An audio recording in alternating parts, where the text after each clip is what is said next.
శ్రీమాత్రే నమః. మిత్రులందరికీ శుభోదయం. ఈరోజు శ్రీ విశ్వావసనామ సంవత్సర ఆషాఢ శుద్ధ చవితి ఆదివారం. ఈరోజు చవితి ఉదయం 11:48 వరకు ఉంది. తదుపరి పంచమి. ఈరోజు దుర్మొత్తం సాయంత్రం 4:50 లాగైతూ 5:43 వరకు ఉంది.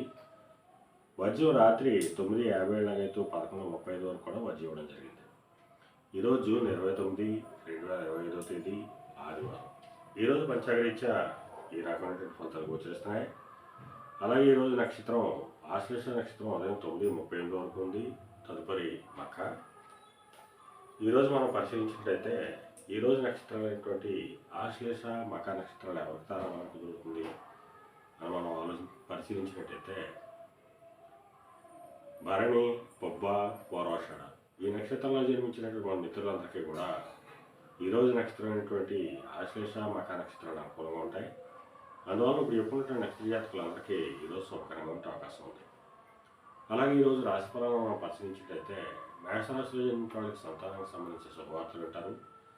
వృషభ రాశిలో జన్మించిన వాళ్ళకి ఆకస్మిక ప్రయాణాలు చేయాల్సిన అవసరం ఉంటుంది. మిథున రాశిలో జన్మించిన వాళ్ళకి పరాక్రమటువంటి ఆదాయం ఏర్పడతాయి. కర్కాటక రాశిలో జన్మించిన వాళ్ళకి ధనాదాయం వృద్ధి చెందుతుంది. సింహరాశిలో జన్మించిన వాళ్ళకి కొద్దిపాటి ఆరోగ్యం కార్యజయం కలుగుతుంది. కన్యారాశిలో జన్మించిన వాళ్ళకి అనారోగ్య సూచన ఉంది. తులారాశిలో జన్మించిన వాళ్ళకి చేసేటువంటి వ్యాపారాలు లాభసాటిగా సాగుతాయి. వృశ్చిక రాశిలో జన్మించిన వాళ్ళకి ఉద్యోగ అవకాశాలు పెరుగుతాయి. ధనురాశిలో జన్మించిన వాళ్ళకి పితృస్థానానికి సంబంధించిన శుభవార్తలు వింటారు. మకర రాశిలో జన్మించిన వాళ్ళకి అనారోగ్య సూచన ధనవ్యయం కలుగుతుంది. కుంభరాశిలో జన్మించిన వాళ్ళకి కళత్రపూర్వక ధనలాభం కలుగుతుంది. మేన రాశిలో జన్మించిన వాళ్ళకి శత్రుభయం కలుగుతుంది.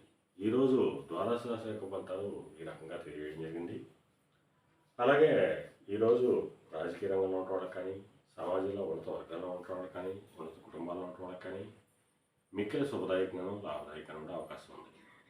అలాగే జీవ సంబంధ వ్యాపారాలు చేసిన వాళ్ళకి కానీ, మద్యపానానికి క్రయ విక్రయాలు చేసిన వాళ్ళకి కానీ, వైద్య రంగంలో ఉన్న వాళ్ళకి కానీ ఈరోజు శుభకరంగా ఉండే అవకాశం ఉంది.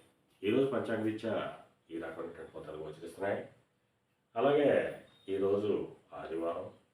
అందువల్ల ఆ సూర్య భగవాను ఆరాధించిన, స్వామిని అభిషేకించిన సర్వశుభాలు కలుగుతాయని చెప్పి శాస్త్రీత్యా తెలియజేయడం జరుగుతుంది.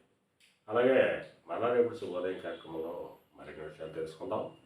అంతవరకు మన మిత్రులందరికీ మరొకసారి శుభోదయం. ఇట్లు మీ పెద్దబాబు సిద్ధాంతి, గోదావరి.